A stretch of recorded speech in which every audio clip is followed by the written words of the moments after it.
Good morning. I want to talk today about a series of trines between transiting Uranus and transiting Pluto that will be affecting us in the not too distant future. But all these aspects between Uranus and Pluto go back to the 1960s. That is when the seed was planted in 1965 and 1966 with conjunctions between Uranus and Pluto. So everything that is happening today with regard to Uranus and Pluto, it goes back to the 60s. So the title of this brief slideshow is Back to the 60s. And let's see if I can share my screen. This will take just a minute as usual. I've got to get rid of a few panels so I can see what I'm doing. And let's see. I think we're ready. So back to the 60s, the synodic cycle of Uranus and Pluto. Now, in the summer of 2025, there will be a trine between transiting Uranus in Gemini and transiting Pluto in Aquarius. That's not going to be an exact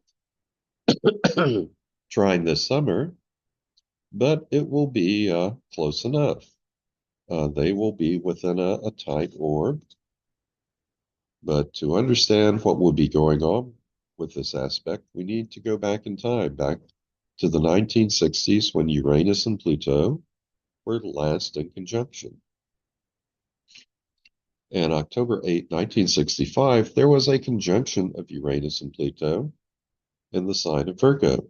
This was the primary driver of the social revolutions of the second half of the 1960s. Uranus breaks up patterns while Pluto transforms them, and all the detailed attention to social norms that Virgo represents went out the window. There were two more conjunctions, exact conjunctions in 1966, but we won't see another until the year 2104. So this is a pretty long cycle from one Uranus-Pluto conjunction until the next, and we are still being affected by the cycle that began in the 1960s. Now, interestingly, there's also a conjunction of Saturn and Chiron in Pisces on April 12, 1966, and this conjunction marked the rise of interest in Eastern philosophies and meditative spiritual disciplines back in the 60s. So Pisces has to do with spiritual things, things that are lacking in boundaries. Chiron nudges us to go beyond the visible world, beyond the world we can see, into the realm that we can't see. And Saturn wants to bring some structure and discipline to all of that. Okay, on April 10, 1995, we arrived at the first of 5 harmonious sextiles that stretched from 1995 until 1997. And this period saw the initial development and spread of the internet. Uranus and Aquarius, that's technology. Sorry, I need to drink a little coffee here. And that sextile quickly transformed into a type of golden global mind, sorry, Pluto and Sagittarius. So the internet essentially became the global mind, and Pluto is in Sagittarius, just as Gemini rules the individual mind. Sagittarius is the mind of others, so the global brain in this case. Now notice too that Uranus is at 0 degrees of Aquarius, and this point is well charged since the 2020 Jupiter-Saturn conjunction occurred there, and Pluto spent several months there in 2023. But then we experienced the first of 7 waxing squares between Uranus and Pluto that lasted from 2012 until 2015. And these squares were moments when the liberalism of the 60s was being revisited as people questioned whether this was the direction they really wanted to go in. It's kind of interesting from a personal point of view because I wasn't thinking in terms of astrology at this time. I was just looking at all the rising conservatism and thinking to myself, is this what I marched and demonstrated for back in the 1960s? Where is that utopian world that we were envisioning back then? Well, in America, this was a time that saw the beginning of Obama's second presidential term, and we began to see a rise in conservatism that culminated in 2015 with Trump's, whoops, lost it here, with Trump's famous ride down the elevator to announce his candidacy for president. Many people were turning their backs on the Enlightenment of the 60s. And then on July 17, 2026, Uranus and Gemini will form the first of 5 exact trines with Pluto in Aquarius that will occur between 2026 and 2028. Now, I will point out that in the summer of 2025, we're getting pretty close to an exact trine. So everything really begins this summer. Furthermore, at the same time, Uranus, Neptune, and Pluto will form a very strong mini grand trine, what you see here. And this configuration is reminiscent of conjunctions that occurred between these planets in 576 BCE, before the Common Era, a time that saw the writing of the Torah and some of the Upanishads, as well as the rise of major religions such as Taoism, Buddhism, and Confucianism, and the golden age of Greek philosophy. Now, the mini grand trine will begin to form in the summer of 2025, and it won't begin to dissipate until 2029. Thus, its influence will be very strong, and its influence will be felt beyond the exact Uranus-Pluto trines on July 17, 2026, November 29, 2026, June 15, 2027, January 12, 2028, and May 9, 2028. So you can see here when it's strong.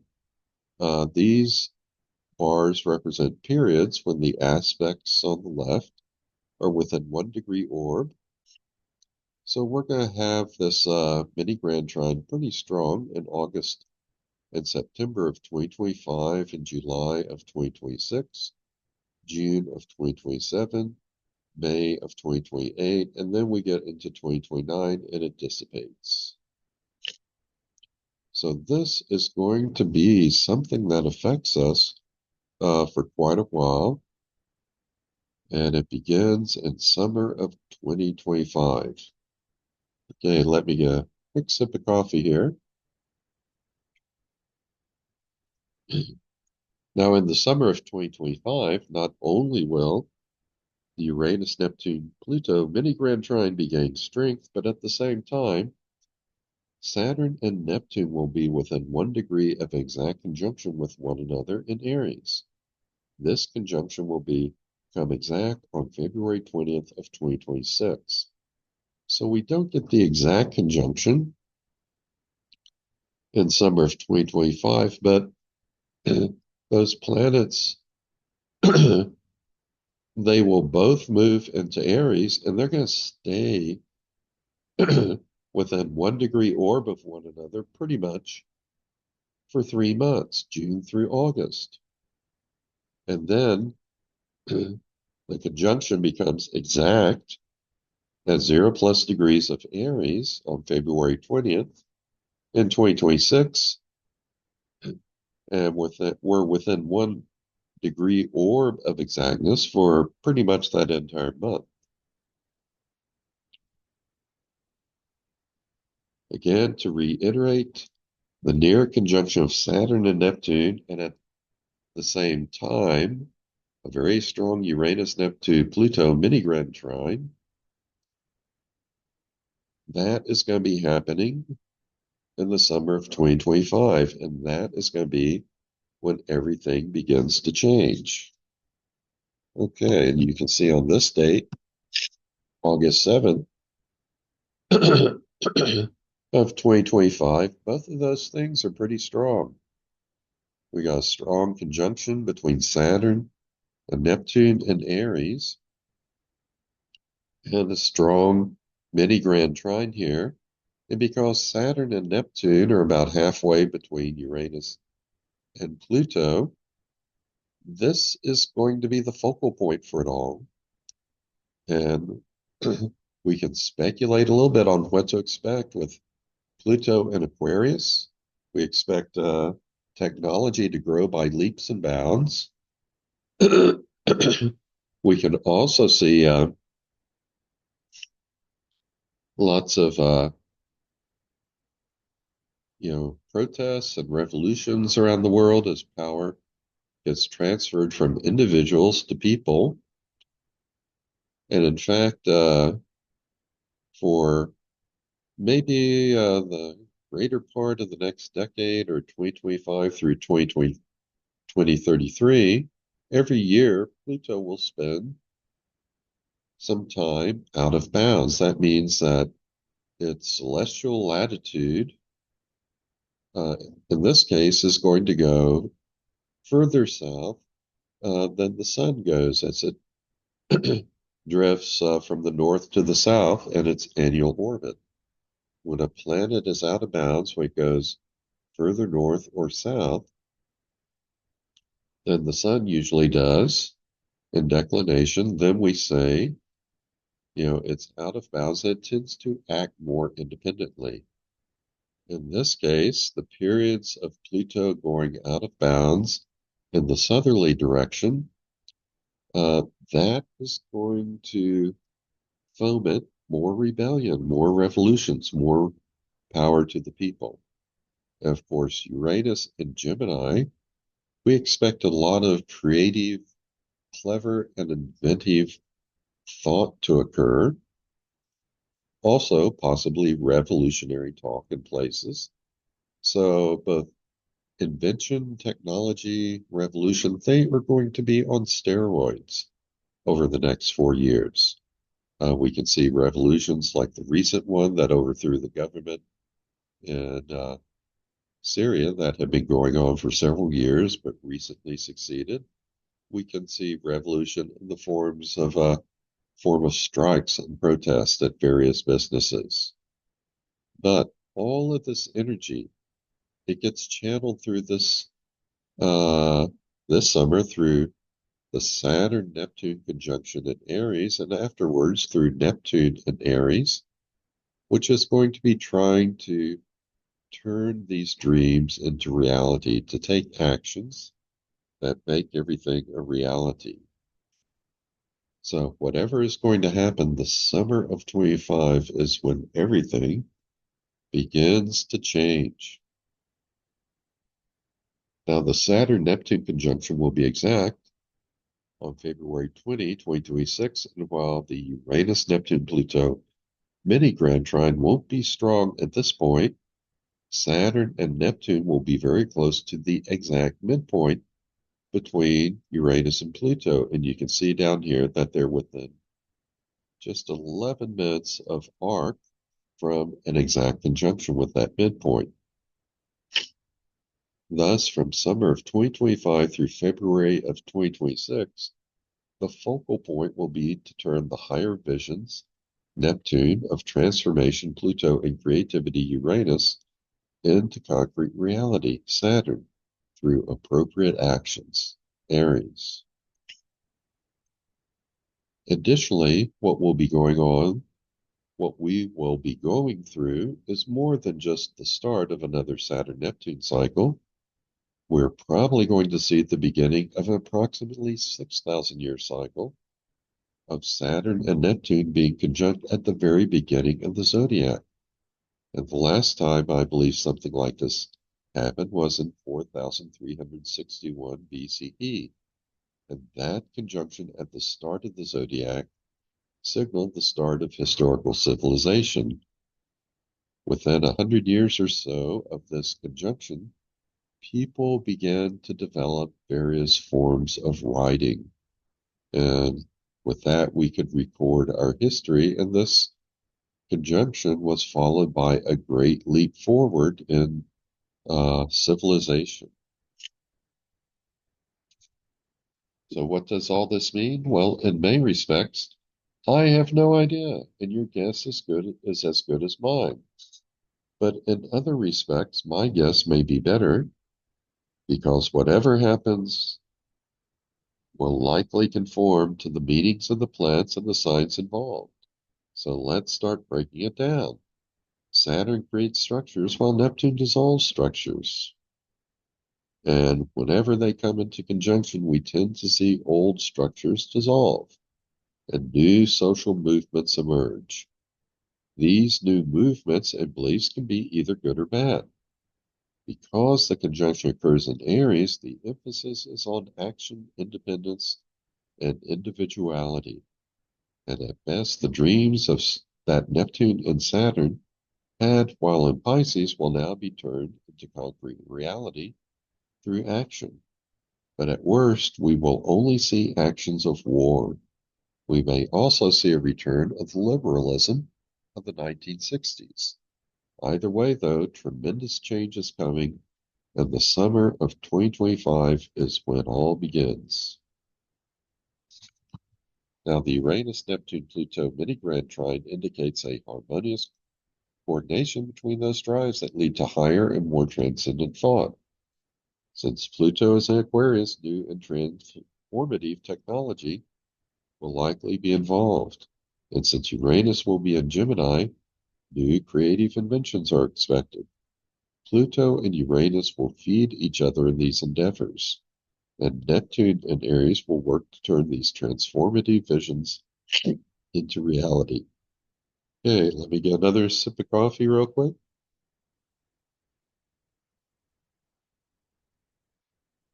However, it may not necessarily be an easy road for humanity despite the favorable aspects. For example, there might be some sort of crisis related to Saturn and Neptune and Aries that winds up becoming the mother of invention for what follows. Also, Russia has a long history of big changes occurring whenever Saturn and Neptune are conjunct, and the last time Neptune was at the beginning of Aries, the American Civil War began. Plus, America has its own challenges coming up over the next few years, and I talk more about that in my video, The Inauguration of King Trump, so please go listen to that one. Hence, the road to this new future we are headed into may be quite bumpy at times. Well, in an attempt to cover all possibilities, I've tried to list below some various outcomes that run the gamut from worst to best. So starting with the worst possible outcome, just as the last Saturn-Neptune conjunction, at the beginning of the zodiac, I left that part out, signal the dawn of civilization, that's the last Saturn-Neptune conjunction at 0+ degrees of Aries. This upcoming conjunction at 0+ degrees Aries could represent the end of civilization, the end of a grand experiment.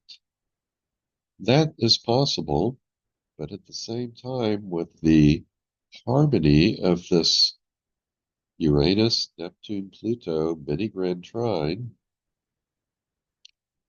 it's hard to believe that it's going to be nothing but destruction or endings. Okay, moving on, a major crisis occurs that causes destruction for some, but a new beginning for others. This would be a kind of glass half full, half empty kind of future.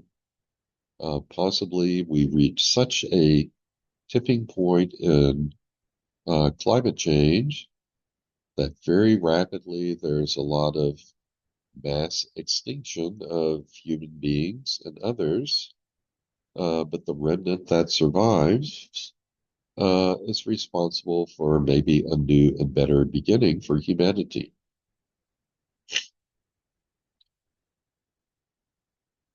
And let's see. Moving toward a slightly better future, the Saturn-Neptune conjunction at the start of Aries may represent a major crisis for humanity, such as a tipping point in climate change.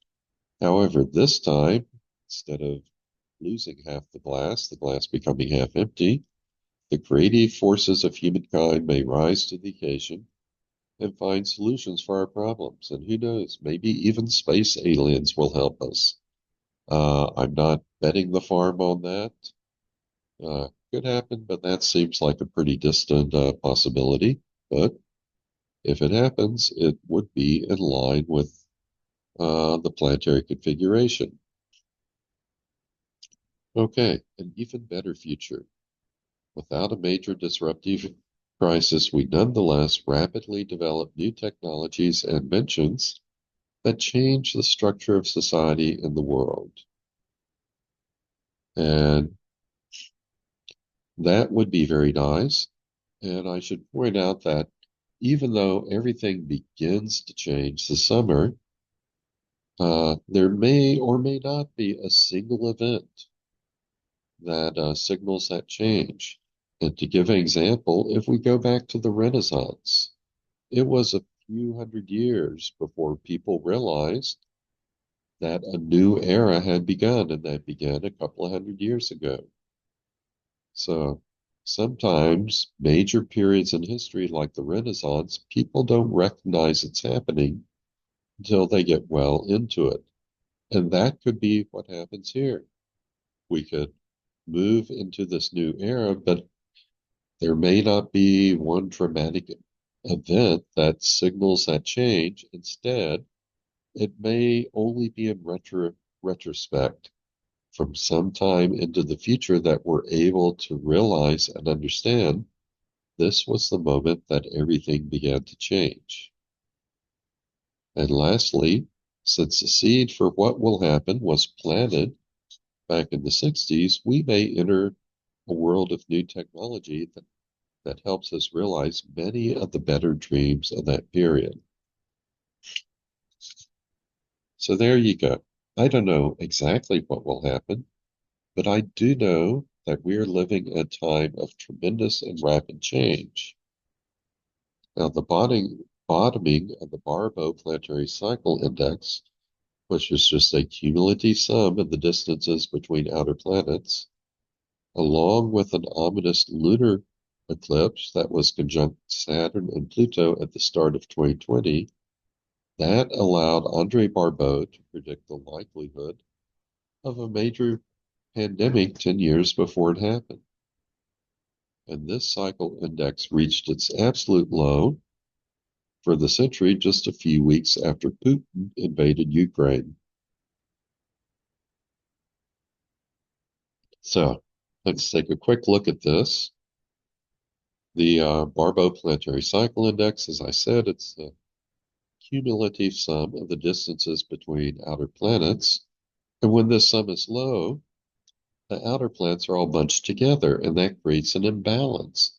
It's like trying to balance a spinning plate on a stick when you have all the weights on one side of your plate. You can't get into balance. You need those weights to be evenly spread out. So at the start of 2020, we were about down here. We were moving into this bottom part of the Barbeau Planetary Cycle Index.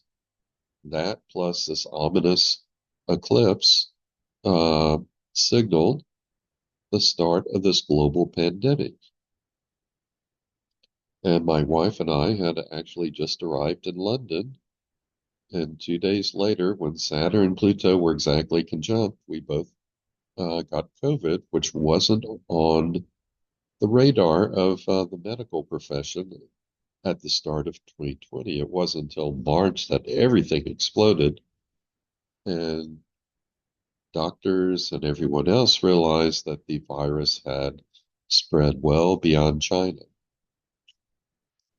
And then in March of 2022, this Barbeau Planetary Cycle Index hit rock bottom, and that was just a few weeks after Russia, Putin invaded Ukraine. But right now, in January of 2025, we're about here on the cycle index. So the cycle index is now on the rise, and several outer planet synodic cycles, that's the period from one conjunction to another, are in their waxing or growth phase. Thus, no matter what happens, I remain optimistic and I'm hoping for the best. If we have the power to destroy an old world, then we also have the power to create a new world. Thus, no matter what, let's all commit to rise to the occasion and to treat one another with both dignity and kindness. And that's how you make a better world. Okay, I believe that is it. So I'll stop sharing my screen. And I'm back. So that's it for this presentation. Amazing things lie just a few months ahead. Uh, we're going to have this Uranus, Neptune, Pluto mini grand trine that is going to be in effect for the next few years.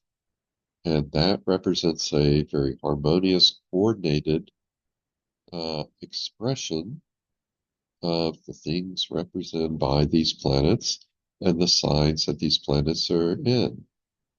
And this summer and next February, particularly this summer, we will have Saturn in close conjunction with Neptune and Aries, becomes exact in February of 2026. But this summer, it is part of that mini grand trine that is forming. And that is going to bring about some sort of tremendous social change, changes in social philosophy. Old structures dissolve, new structures are formed, actions will be taken. The energies or nudgings of Uranus and Pluto will act through Neptune and the summer, Saturn and Aries. That is the point everything's going to be channeled through. This holds the promise for some great new future if we survive. But for Russia and America, there are also bumps in the road ahead. So wear your seatbelt. And with that, let's just hope for the best. And I'll say so long and be well.